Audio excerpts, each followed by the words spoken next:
Ngayon guys, is papakita ko sa inyo or yung gagawin natin ng short video is etong Toyota 1.3 XLE CVT na automatic transmission. So tara, check natin, papakita ko lang sa inyo mga bilisan kung ano yung mga simple specs nito at yung loob nito mga pare ko. So tara, let's go! Si Toyota Vios XLE ay merong 1.3 liter engine, 4-cylinder inline, 16 valve at dual overhead camshaft. Meron din siyang engine displacement of 1,329cc with dual VVTi. So yun guys, kung mapapansin nyo sa harap ni Toyota Vios, siyempre naka-halogen bulb type siya. So yung kanyang front fascia o front face, naka-halogen bulb siya. Then ito yung kanyang Toyota logo. Then meron siyang fog lamp dito sa may dalawang side. So very aggressive yung itsura niya. When it comes to price, when it comes to parts, sa kanyang accessories, is very accessible lang siya makuha or mabili. Check mo muna pala natin dito sa kanyang mugs.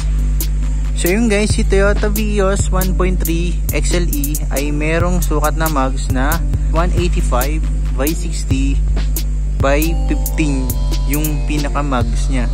Ngayon kung mapapansin nyo guys, doon sa pinaka mugs niya, so machine cut finish yung pinaka design ng kanyang mugs. So dito naman sa may side niya, meron siyang signal light.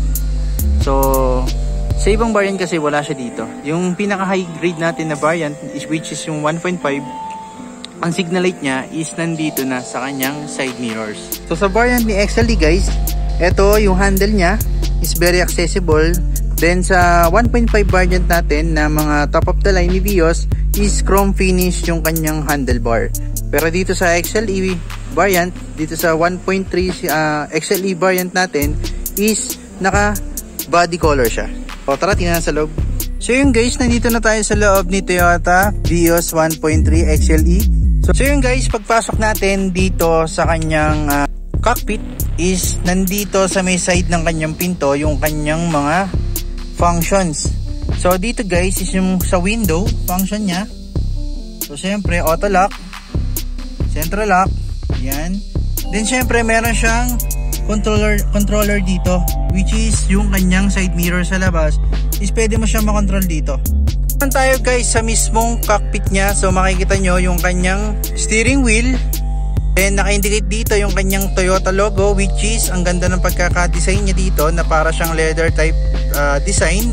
And meron siyang konting silver effect dito na parang gunmetallic design.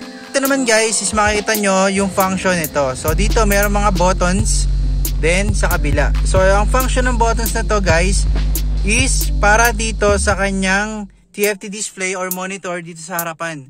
Ito nga pala guys is equipped na siya ng Apple CarPlay, Bluetooth, FM, and AM radio. So i-connect mo lang siya dyan, yung phone mo. Then same din dito guys, meron siyang auto answer sa phone natin. So in case of mga tumatawag or meron kayong tatawagan, pwede nyo siyang answer dito. So answer call and end call. Less hassle ka na mag-abutin dito or iset kung ano man yung ayusin mo kasi nandito na siya sa mismong cockpit area. Mas visible ka dito sa daan, then hindi ka na di-distract habang ikaw ay nagmamaneho. Then ito yung volume up, then volume down, then yung mga switches. Naman sa atin, sa speedometer yung gauge niya, makikita nyo guys, is napaka-ganda at napaka-social ng ating speedometer area. So ito nga pala is Opitron meter gauge. So ayan, so very useful, naka-indicate yan yung speedometer. Then yung mga heat natin, RPM, then syempre yung sa gas meter natin. So dito naman guys sa may center natin, makikita nyo yung kanyang pinaka dashboard is plastic type finish. Pero makikita nyo na talagang napaka-tibay niya. So makikita na nyo dyan na para siya may mga sticks sa gilid. Ito is made from hard type plastic for better and quality, syempre for durability of the car.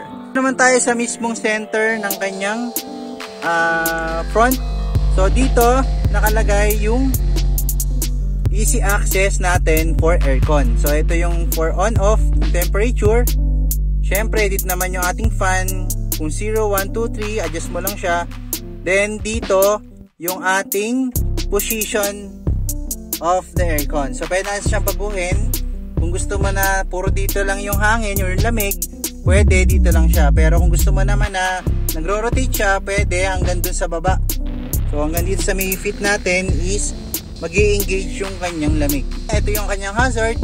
Ito yung defogger natin. So yung kung makikita nyo sa likod ng ating mga kotse, yung linya sa likod, window, back window, yun yung defogger na tinatawag. So kapag ka nasa Baguio tayo, halimbawa nasa mga foggy na lugar tayo, which is Tagaytay, Baguio, so kapag ka nagmo-moist siya, nagpo-fog siya, click mo lang to, automatic mag-iinit yung mga line na yun, then mawawala na yung fog doon sa ating salamin. Ito naman tayo sa kanyang gear shifter. So ito is automatic. So automatic manual siya guys, no? Siyempre meron tayong park, reverse, neutral, drive, and then yung ating manual transmission. So pwede mo siyang i-manual. Kung gusto mo siyang gamiting manual, pwede rin namang automatic. Ito guys, nakalagay yung ating cup holders. So dalawang cup holders. Then sa side nito guys, meron din siyang cup holders or bottle holders dun sa kabila. So apat na pinto yan, meron tayong bottle holders. Yan, nakikita ba? Ito tayo guys sa may taas niya, sun visor. So meron na siyang salamin. So kabilaan yan, meron siyang salamin. So sa passenger and then sa driver, meron siya. So in case nga pala, ang purpose na nga pala nito guys, para maiwasan natin yung pagtama ng araw or masilaw tayo sa labas. So dual purpose to guys, no? So kapag ka yung araw wala na sa harapan or nandito na sa gilid, pwede mo siyang tanggalin. Tanggalin mo lang siya, yan. Then ilipat mo dito kung dito yung araw. O, di ba? So hindi ka na masisilaw sa araw. So yun, very convenient, tsaka talagang effortless, and then syempre helpful talaga yung mga ganito. Sa gitna niya guys, so dito yung kanyang handbrake. So meron siyang outlet dito ng 12 volts. Yan. Then syempre yung center console niya, lalagyan na ng mga files, coins. So pwede dito, yan. So maluwag siya, no? Then ang kanyang upuan o ang kanyang finish is fabric. So fabric, so may mga stitches guys dito, no? So napakaganda, napaka-elegante ng pagkakagawa sa kanya. Then kapag ka nakaupo ka, comfortability, yun yung number 1 na ginawa ni Toyota dito.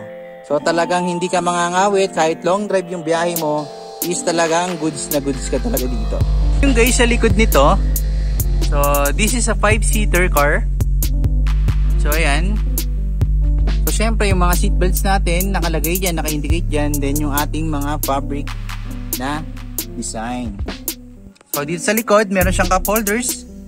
Then yung speakers natin, I'm 5'7", hindi ko lang makunan yung aking sarili. Pero I'm 5'7", pagka naupo ako dyan is napakalaki pa ng aking legroom. So malayo pa yung legroom natin. At saka yung ating sa head.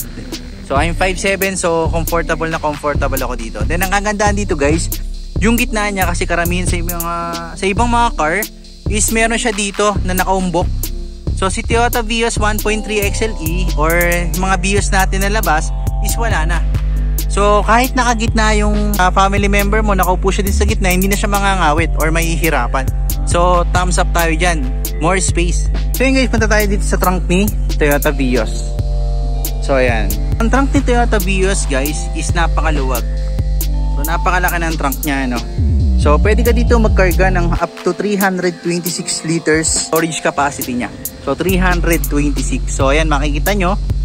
So napakaluwag niya guys, no? So medyo madilim lang, pasensya na guys kasi against the light kasi yung camera natin. So dito rin sa ilalim nakalagay yung kanyang spare tires. So yan, yung spare niya guys is kung ano yung nakalagay dito sa gulong natin, yun na rin yung pinaka-spare nyo. So yun ang kagandahan dito kay Vios. So sa ibang cars kasi, so donut type yung ginagamit, pero ito is yung stock pa rin or nakamags na rin yung spare tires mo. So diba? Napakaganda nun. Yun nga pala guys, ang taillight niya pala nito is bulb type. So bulb type siya guys, no? Then signal light niya is bulb type din. So ito yung kanyang logo. Then yung kanyang stoplight dito sa loob for more visibility kapag ka nasa kalsada tayo. And sa fuel tank capacity niya mga parikoy is meron siyang 42 liters of fuel tank capacity. So yun guys, sa lahat ng mga gustong kumuha ng kotse dito sa Toyota Marilao, so andyan lang ang aking contact number dyan sa screen, so ipopost ko. So sa lahat ng mga more inquiries and for more details sa mga computation, i-message nyo lang ako dyan sa number na ilalagay ko dyan sa description box or dito sa screen. Then yun, para makausap nyo ako. I'm Robert Vincent Shalcita, your marketing professional Toyota Marilao. Yan, sa mga may inquiries, tala kayo dito, mag-comment lang kayo mga pare ko. So yun lamang, maraming salamat sa panonood sa video natin ito tungkol dito sa Toyota Vios 1.3 XLE na CVT natin. And yan, sa mga gusto mag-inquire, so mag-PM lang kayo or kontakin nyo lang ako sa contact number na ilalagay ko dyan sa screen nyo. So yun lamang mga pare ko, maraming salamat. Don't forget to like, comment, share, and subscribe. At i-hit ang notification bell button para lagi kayong updated sa mga bagong videos and upload natin dito sa ating YouTube channel. Then yun, palike din niya pala ang ating Facebook page na Shalcita Moto. Pa-share na rin. So yun lamang, maraming salamat. God bless.